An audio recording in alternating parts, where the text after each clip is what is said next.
You never think it could happen until it happens to you.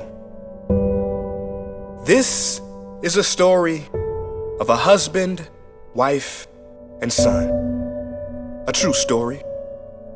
The husband is a very successful businessman, very wealthy. He puts in long hours on the job, but both his wife and young son suffer from loneliness. Every night they sit at the dinner table and they cry together because they miss him.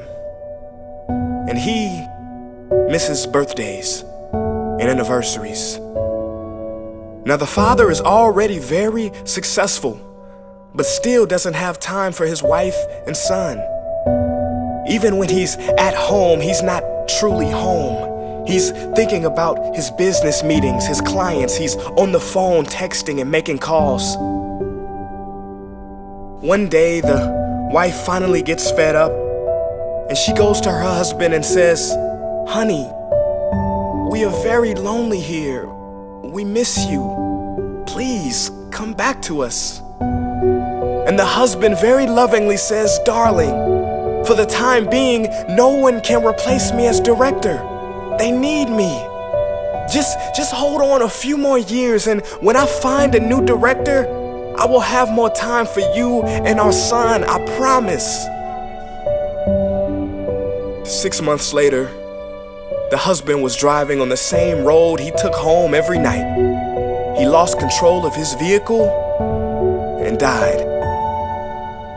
His company replaced him and found a new director in just 2 days.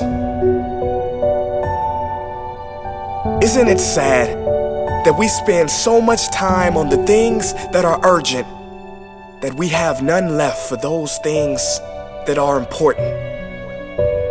Please do not get me wrong. Striving for a better life and wealth for yourself and your family is great. Look, I don't think you can get too much money, but if money gets you, that's too much. If money becomes your God, if you make $1 million but lose your health in the process, is that success? If you make it to the top of the corporate ladder but lose your friends and family in the process, is that success? I ask you, are you taking for granted the moments with the real people who are close to you by focusing on a future moment that doesn't even exist? I urge you to focus on what's real and now, because this life is short. And as they say, there has never been a deathbed regret that said, "Boy, I wish I spent more time in the office."